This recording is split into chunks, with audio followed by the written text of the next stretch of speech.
Essa é uma cópia mais rápida. Gente, interessante.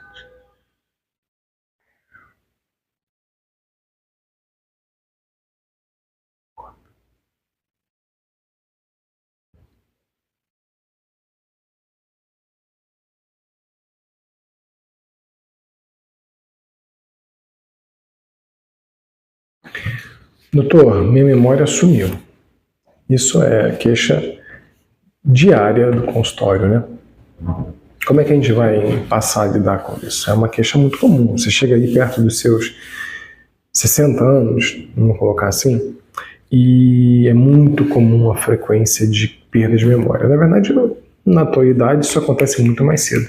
Eu mesmo já esqueci diversas coisas, inclusive uma vez eu botei o telefone do celular no freezer. Foi uma dificuldade para achar. O telefone nunca toca, e fica sempre na função de vibração, né, para evitar que atrapalhe o dia a dia, e o telefone estava no freezer. Foi difícil. Então, essas coisas acontecem com todos nós. Mas a partir dos 60 anos, a queixa de perda de memória é muito frequente, é muito comum. E a gente tem que conseguir separar isso de maneira muito cuidadosa, né? Hoje em dia, cada vez mais, a gente tem contato com pessoas que tiveram um tipo de demência, por exemplo, tiveram Alzheimer, tiveram demência vascular, síndrome de Lewy, enfim, outras demências. E entender como cada uma dessas demências acontece faz com que a gente fique muito preocupado, né? É o tio, é a mãe, é alguém que já vivenciou, é um amigo que hoje em dia não está com a memória boa mais e não lembra mais dos filhos. E isso assusta muito a gente. Então, a perda de memória, ela é um problema que comete a todos nós. E a primeira coisa que a gente tem que entender dessa conversa é que, da mesma maneira que a gente perde músculo, a gente perde massa óssea, a gente também perde função cognitiva. Isso faz parte do envelhecimento normal. Mas não é parte do envelhecimento normal quando essa perda de memória impacta diretamente na nossa qualidade de vida, impacta na minha função social. Se eu me torno incapaz ou perco muito a capacidade de fazer as atividades do dia a dia, eu começo a ter uma queixa que tem que ser investigada. Essa queixa de esquecer compromissos ou nomes de pessoas que eu não vejo com frequência não são queixas tão grandes, não são queixas tão importantes. Tem que ser avaliadas, tá? Evidentemente. Mas elas podem estar associadas às causas de pseudodemências, né? Pseudo quer dizer falso, né? Quer dizer que não é exatamente aquilo. Então, alterações que simulam uma demência. E aí tem alteração da tireoide, tem alteração da vitamina B12, tem algumas infecções virais crônicas que podem fazer isso, né? Hepatite, HIV, tem doença quadro como sífilis terciário, já muito antigo, que pode causar isso. E a gente investiga essas coisas, né, no exame clínico. Faz parte da triagem cognitiva, como a gente chama. Mas a avaliação da memória passa por entender como a memória funciona. E como é que funciona a aquisição de memória? Para eu entender por que eu estou perdendo a memória, né? Imagina que eu tenho uma montanha que tem trilhas, que tem caminhos. Assim funciona a cognição. Cada vez que um neurônio conecta com outro neurônio e forma uma trilha, forma um caminho, passou por aquele caminho. Agora imagina isso dentro de uma estrutura mais palpável, que você está lá com o facão na mão, abrindo uma trilha, passando por aquela trilha. À medida que você passa diversas vezes aquele caminho, você acaba batendo mais a terra, essa terra fica mais firme, e uma vez que aquilo fique mais firme, se forma uma trilha. Aquilo fica estabelecido na estrutura da rede neural.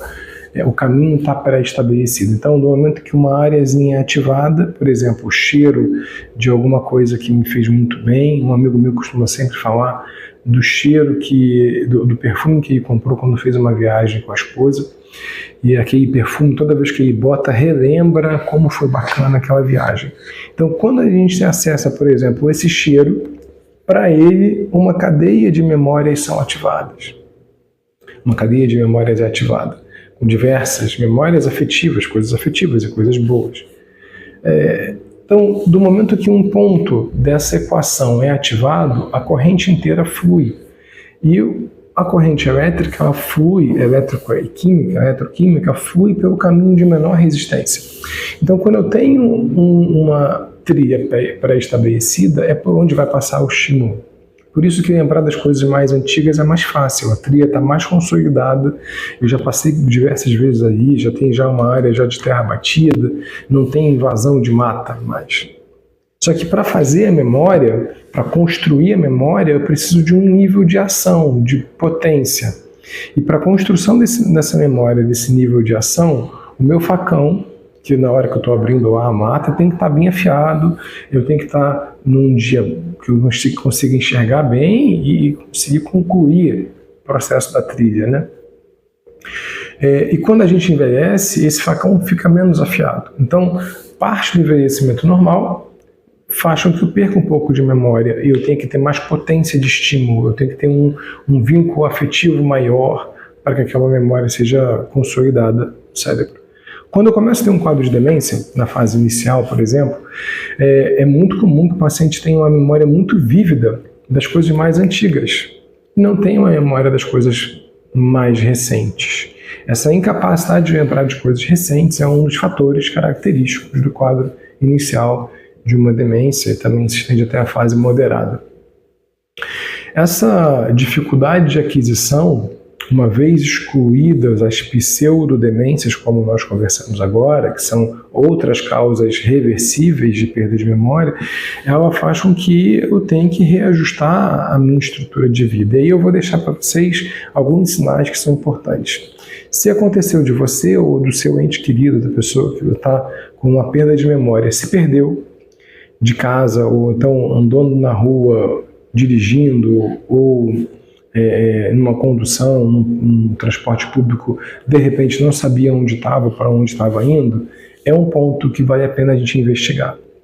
Se de repente pessoas do convívio diário, pessoas do convívio próximo, eu esqueço o nome, não consigo lembrar ou desconheço quem é a pessoa, mesmo que temporariamente, vale a pena eu acender o alarme e procurar, ver o que está acontecendo. Se eu tenho uma perda de controle financeiro, de repente, algo que nunca foi habitual, aquela pessoa que sempre foi organizada e de repente ela se envolve nas contas, arranja um empréstimo que nem sabe de onde veio, e etc., é um outro ponto importante da gente ficar atento e procurar ver se não tem alguma outra coisa acontecendo. Dados esses alertas, a gente tem que lembrar que outros transtornos mentais podem estar sobrepostos à perda de memória e atrapalhando isso. Então, depressão atrapalha a memória, disfunções metabólicas, como a vitamina B12, alteração do hormônio tiroidiano, atrapalha a memória.